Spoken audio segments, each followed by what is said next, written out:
Progressive Magazine, January 2023, Exercise 18.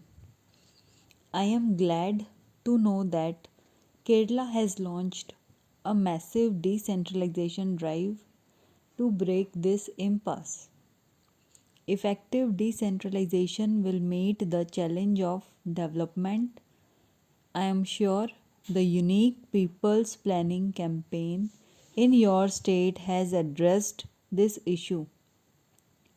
Increase in agricultural production and productivity by better use of local resources, halting environmental degradation through local action, improvement in delivery of services through local control, and higher investment in priority areas through reduced leakages and the mobilization of local resources are the fruits of decentralization.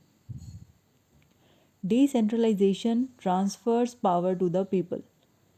It enlarges democracy by increasing the participation of the people.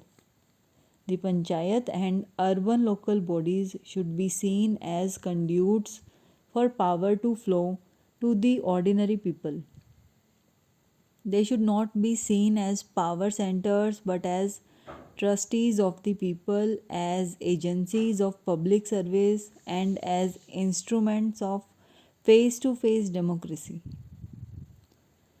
For decentralization to be effective, it has to be free from corruption, nepotism, and patronage. This can be done only if there is a scope for genuine people's participation.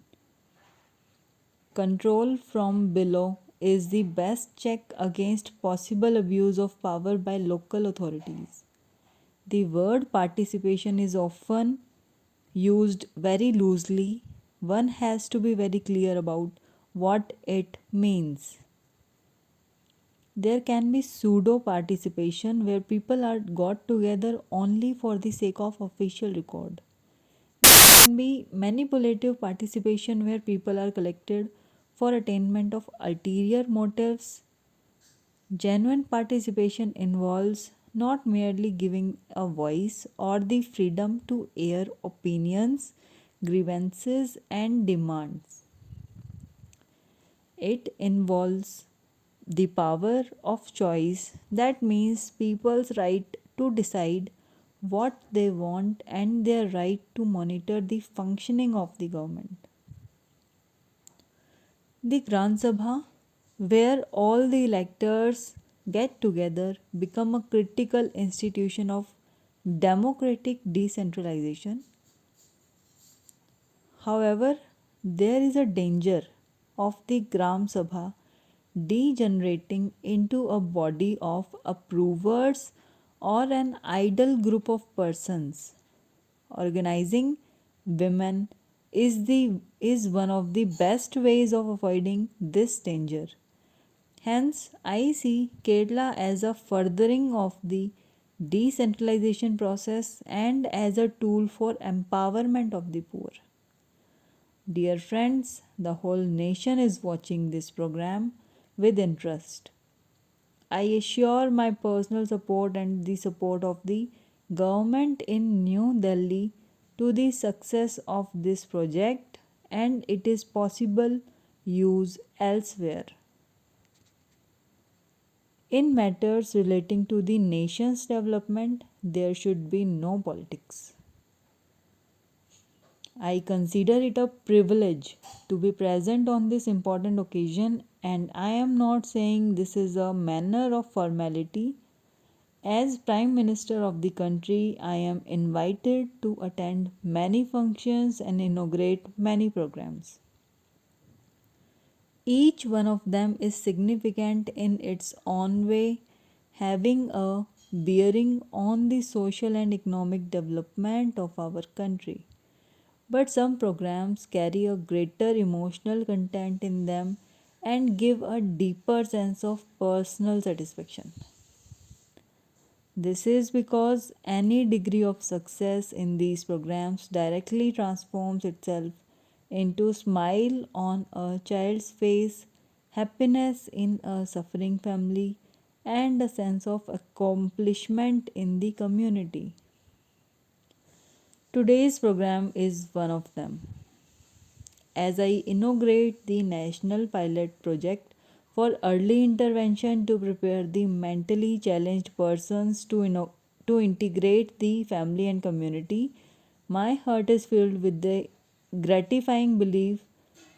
It is the belief that here is a good deed where the government can indeed show that it has the ability to make a difference in the lives of the most neglected and marginalized section of our society.